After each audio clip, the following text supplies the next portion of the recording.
I know you know what is going on, right? I know what's going on. We are in this period of elections and we are going to 2026 and such things are expected. But sometimes they hit us so hard and you think it wouldn't have happened. But what do you think causes such issues, such happenings to take place in a country like Uganda, where someone says he's always being elected and people love him? That is Eyogedde Museveni. Let us start from there. I think it is a sign of cowardice. Arresting a civilian, torturing him, and you publicly want to prove that you know that you have the power. You know, that urge to prove your abilities, you know, with evidence, because there's some self-doubt. You can see some lack of confidence, some low self-esteem, you know, because naturally if you're capable of doing something, there is no need to prove it. I understand. There's no need to show. We all knew that Muhoozi was arresting people.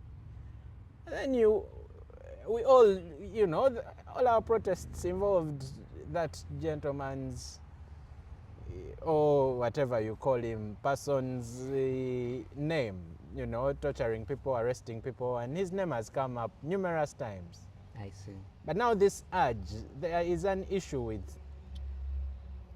self-confidence, there's an issue with an inferiority complex, you know. That's what my understanding tells me, because there's really no need to show off that you have the power to I do have something. the person, I cut off his beard, I am the baddest. I see. Hey, you joke with me.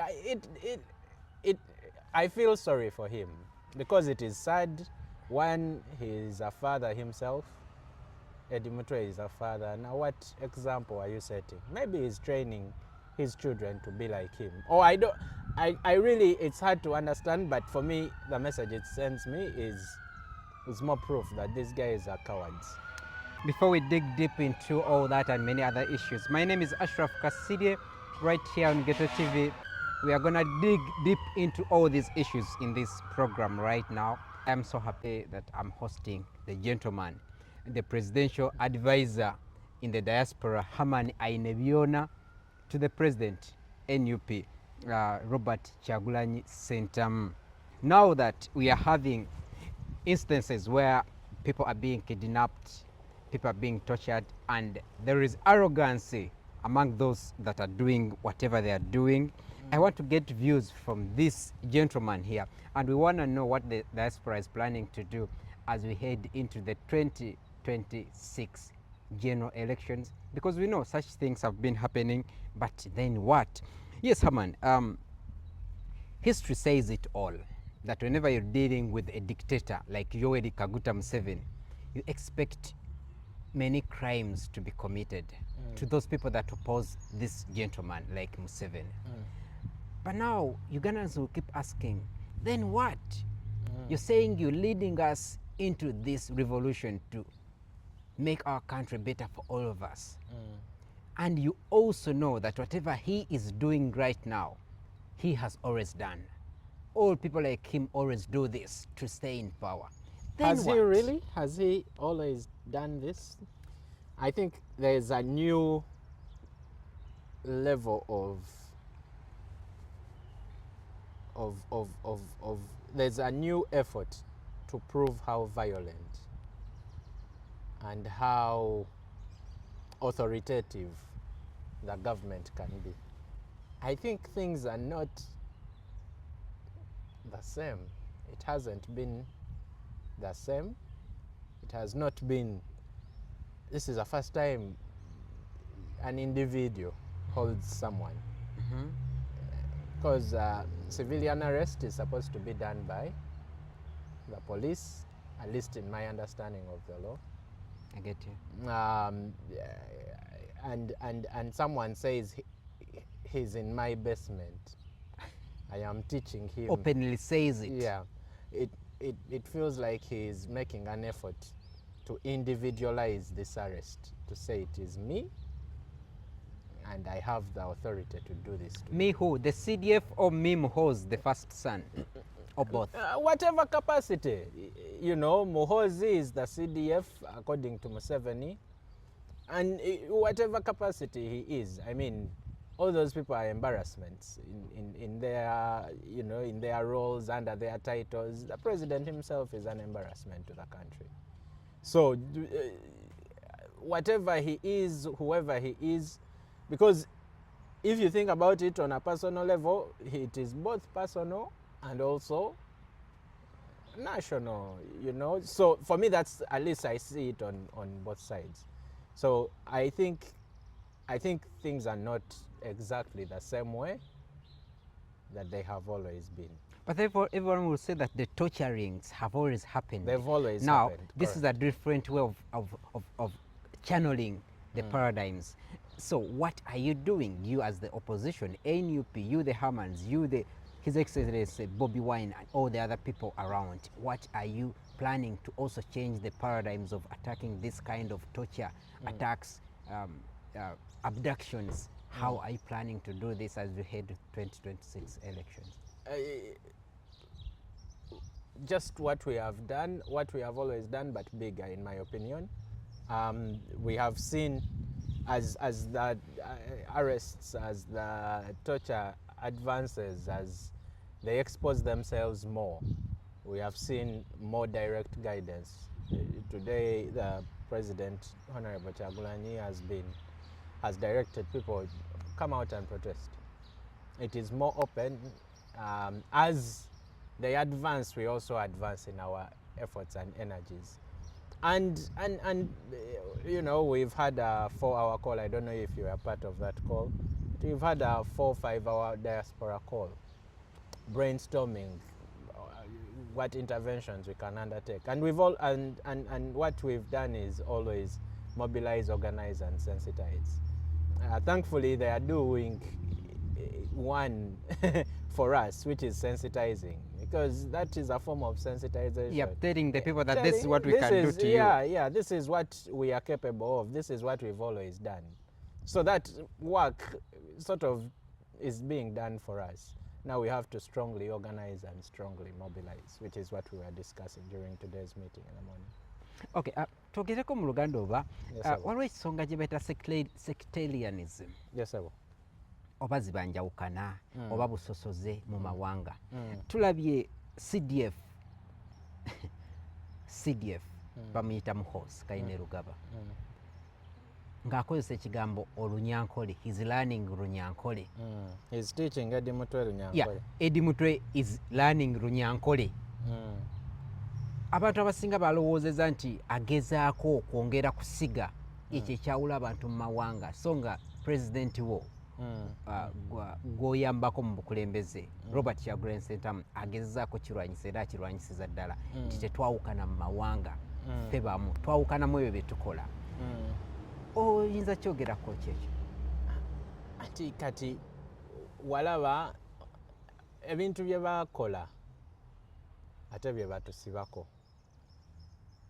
Obusosoze, kubanga ogamba omuntu muli mu Buganda, ennyumba yo eri mu Buganda, omukwatidde mu Buganda, Muganda. N'ogamba ngenda muyigiriza olunyankole mu Buganda by force. Okitegeera? Jogo. Naye kati nze ng'omunyankole mwana kyeraliikiriza. Leero when the news came out, kubanga tulina platforms nyingi, nze kennyini nasomera Ntale, Embarara. Ndi munyankole banzaala Bushenyi. Gye baziika taata wange. Mbadde mu different platforms ez'abanyankole. Ne wano waliwo organization y'abanyankole, grouping y'abanyankole wano mu diaspora. Balinayo ne convention enatero. Balinayo ne event. Naye buli wamu nabadde nsharinga ebifaananyi ebyo. Nga just njagala kulaba opinions z'abantu. Mbadde engaginga n'abantu abanyankole abali mu groups ezo. nga twogera about politics. Of course abamu balowooza NRM oba ki, naye abasinga abantu be mbadde nsuubira okubeera nga bafuna engeri gye badifendinga eno ensonga ate baneewunyisizza nga batidde. Agamba omusajja ono agenda tuleetera ebizibu bye tutakoze eki bye tutegekedde. Badde mbabuuza abantu manyi abanyankole abantu babakoowa kikiriza ekigaani ng'omanyi ebintu byogera nga bwe biri. Abantu bakoowa abanyankole olw'embeera gye bafugibwamu, naye bwe baba babakyawa oba abadde tannabakyawa awulira atya kati? nga gwe babawambye gwe batulugunya bamugamba tumusomesa Lunyankole. Abantu ababadde bagamba mwe mulina amalala mulowooza ensi yammwe biki, bawulira batya nga balaba kye balowooza ate omusajja yeeyita Omunyankole kyakola ki? Kyagezaako okutuukiriza. Eyeeyita Omunyankole kubanga history oyo ali detailed omumanyi sijja mugendamu naye nga just kwongera kusiga njawukana kiyeraliikiriza kubanga ebintu nga genocides n'ebintu ebifaananako bwe bityo oluusi bitandika mu kusaaga. Yeah, that's how they start. Bitandika mu muzannyo kyeraliikiriza. So nze ng'Omunyankole ekintu kinnuma kintawaanya nnyo era nkivumirira era mwegaana era ngamba nti ffenna si bwe tutyo. Embeera gye bayisaamu baganda baffe, embeera gye bakwatiramu naffe Abanyankole bakola ki? Batukwatiramu ne batutulugunya. Eri famire eri erina ekintu kyeyagala ekisingako tribe beeyagaliza nga bo, naye mpulira on the flip side nga bwe nze nkugamba nti akaliro bakawulira kyova olaba bagezaako okwongera okukakasa nti tulina amaanyi. Bobby kale yeeyita wakabi naye naffe tusobola okukola bino. Okitegeera? So that is my opinion on that stance. Okay, there is one other thing that is kind of personal, but I just want your opinion on it. Many times people do abuse this old man. I used to call him a young man, but he's now an old man. Last month, he made some years. Muhoozi Kainerugaba. And many people do abuse him so much. And people always say, one time I posted something on Facebook and people said, why are you calling him Mr.? Stop that. Call him this, this and that. Do you think this gentleman and all the other people who do whatever they do, they are worth our disrespect? Do they? And if they are not, how do you think we should handle them as we try to fight them out of power? I strongly believe that none of those people deserve respect. Okay. Because it is disrespectful. It is insulting to Ugandans to say, I can arrest anybody, bring them to my home, and do whatever I want, and there's nothing you can do to me. For me, that is an insult. So if someone insults, you have to insult them back even more, or? Depends where it depends on your approach. You know, I can't help but say that it varies. It really varies. I can't help but say I get excited when bad things happen to those people. For me, it is rewarding. And I am a Christian, I am a strong believer, I like to do good, I like to help people, etc. Naye waliwo wootuukanga naye kaalinyeko mu bisooto ng'ogamba maybe kayongere okukola sensitization eyo, you know. Nalabye okuziika kwa Sam Omala nga abaana bakaaba fiizi biki, ng'ogamba bwe yali akola bye yali akola waliwo ensonga z'atalaba, waliwo ensonga z'atalowoozaako. Ye yali alowooza ki ku baana abaasibwa, abataata baabwe abaasibwa, abazadde baabwe abaafa mu bintu bye yakuliranga. So oluusi ogamba leka kinozeeko, not in a bad way naye osanga kinamuyigiriza. Kale kiyinza obutayigiriza ye afudde naye abalala balabireko abasigadde. Aha, yeah, naye ne family. Oh. Ne family osanga kina. Sadly, history repeats itself. Kitegeera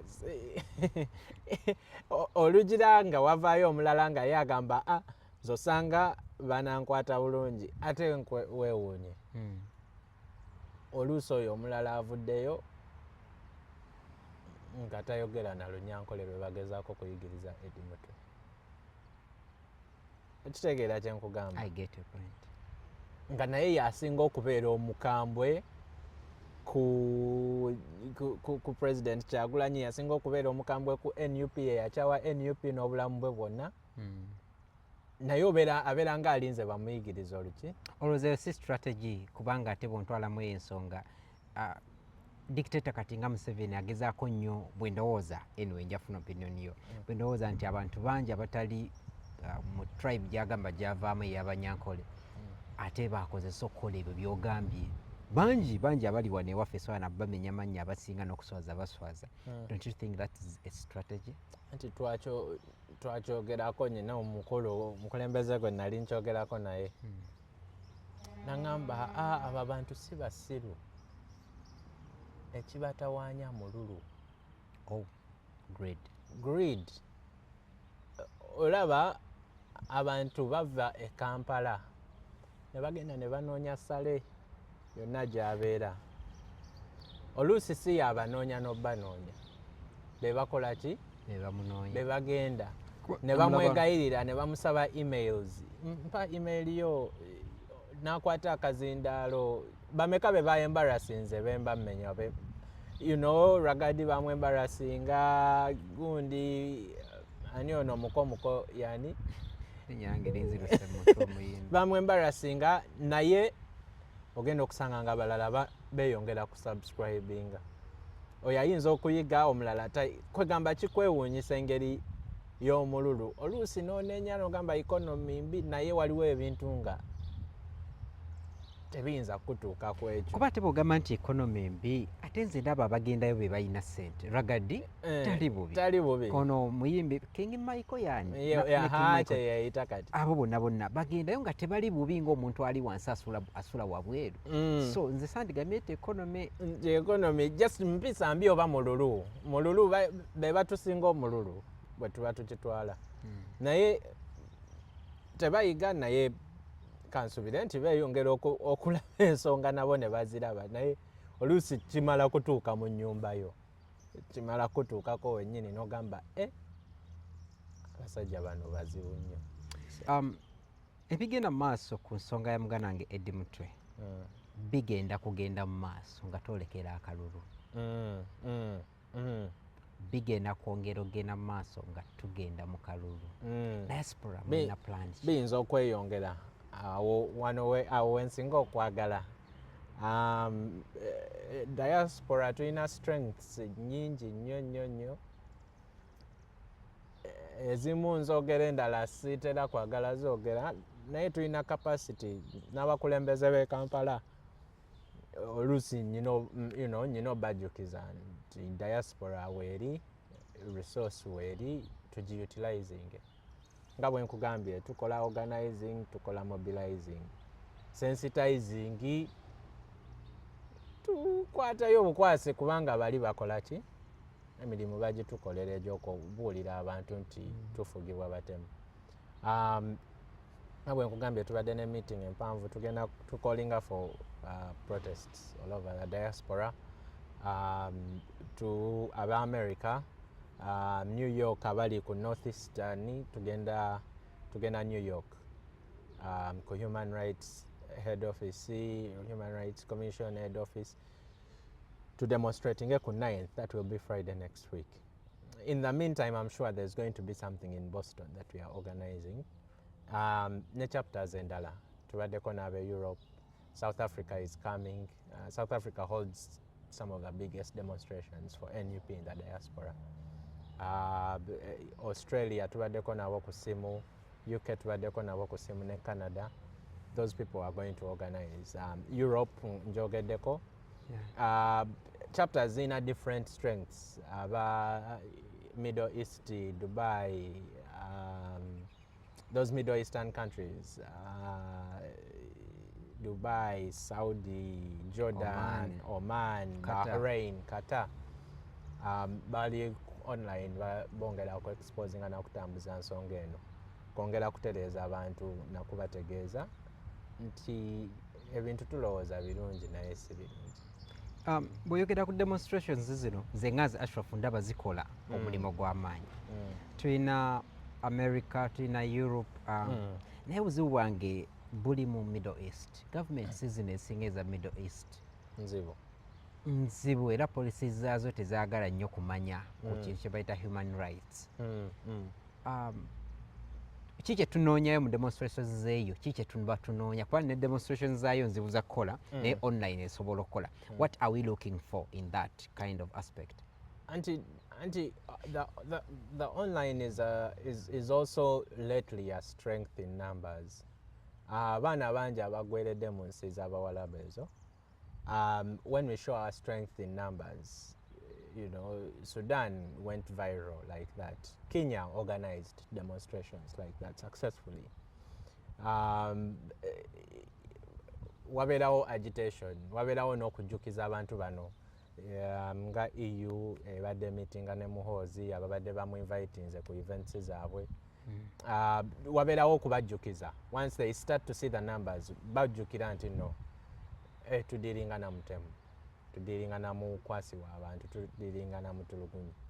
But they can't see that if the numbers are low. So those teams can agitate on that angle. It's a sort of a form of forced diplomacy, if you want to look at that. So that is another strategy. Something that I have encouraged the entire diaspora to do. Okay. Another task is fundraising. Fundraising is, it can be done oba oli mu kiyumba, oba oli wa mukadde, oba oli wuwo waka, oba olina abaana bolera, oba olina ki, you can still contribute to this struggle.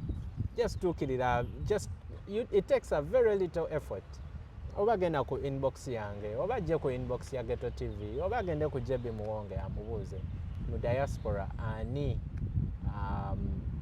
gwe mantukirira ndi in such and such a location, and I give you the right person to work with on donating towards this struggle.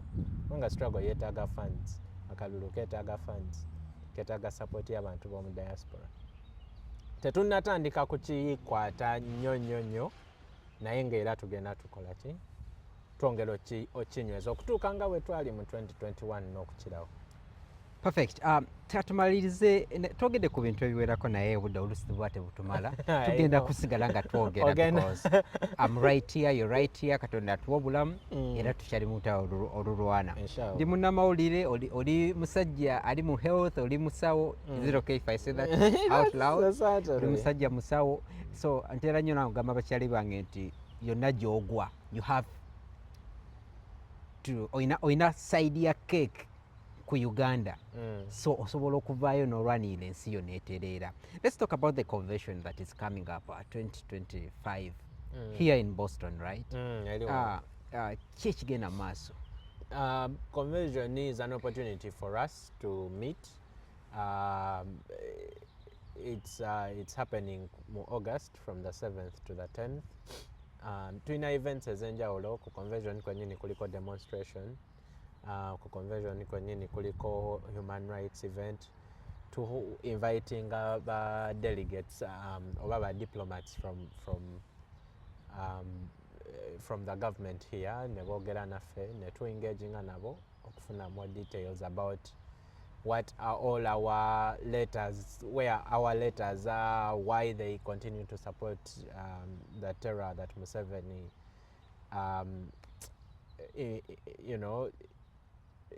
gives to Uganda, the terror that Ugandans endure from Museveni. So there are many activities.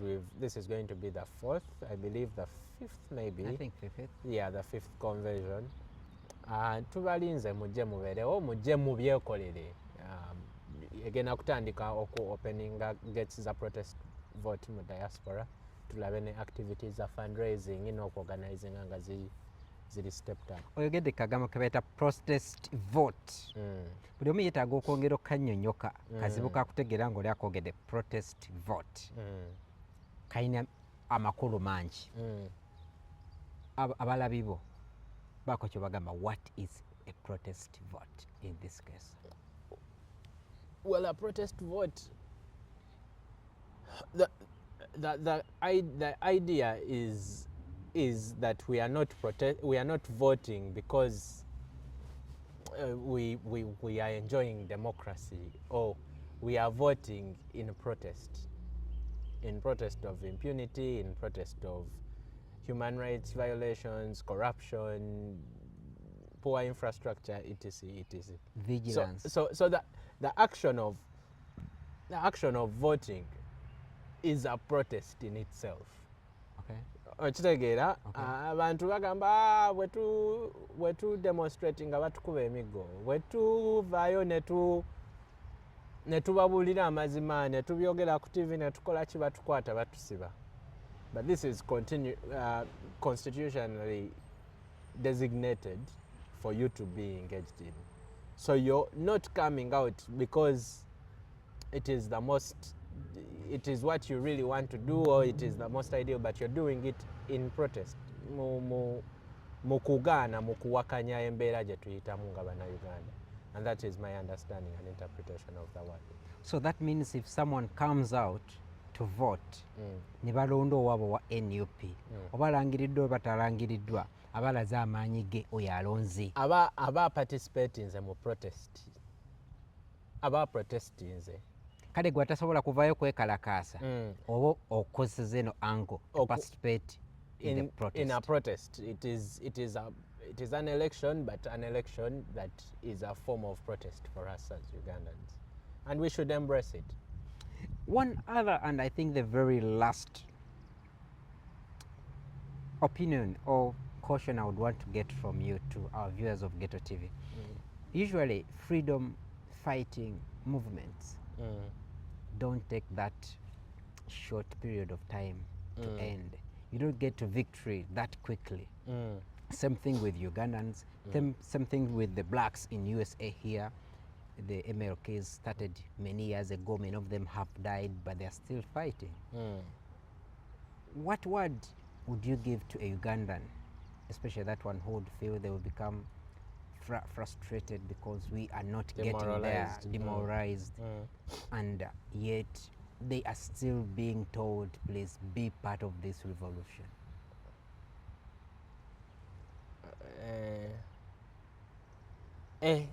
I have very many thoughts on how to respond to you, but the first question before you feel demoralized is, what have I done